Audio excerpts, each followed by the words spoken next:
E aí galera, beleza? Bom, vocês estão vendo aí o meu escape esportivo que eu usava na minha moto.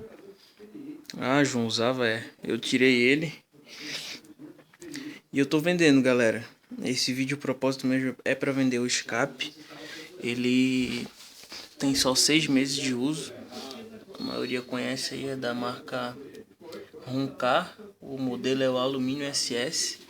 Ele tem um ronco muito bom, muito grave mesmo, dá até uma impressão de ser uma moto 250, mas não é, tá? Ele é para 150, para Phaser 150 e acredito que ele sirva também na Facto 150, até porque é para ser o mesmo encaixe ali, o mesmo cano de escape, né? A Facto e a Phaser. Galera, eu tô vendendo ele, eu tô pedindo 120 nele.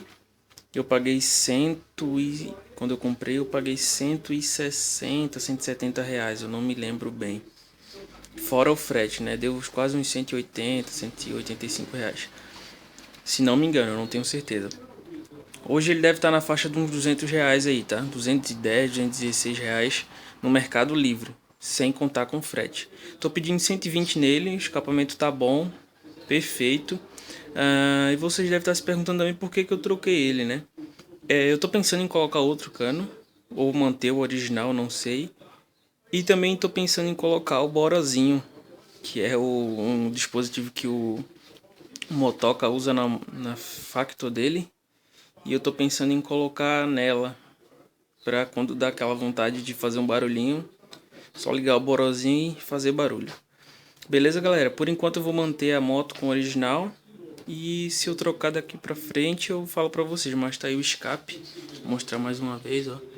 O escape tá novo, praticamente novo. Pouco tempo de uso, 6 meses só. Eu ainda mando a ficha do nível de ruído também pra vocês, né? Eu também tenho um papelzinho de garantia ali. Mando junto também. Pra quem quiser, só falar aí nos comentários ou me chamar no WhatsApp. Eu vou deixar o número do meu WhatsApp aí. Pra quem quiser, pode estar falando comigo diretamente pelo WhatsApp. Beleza, galera? É esse o vídeo de hoje. Valeu, fica com Deus e até o próximo vídeo.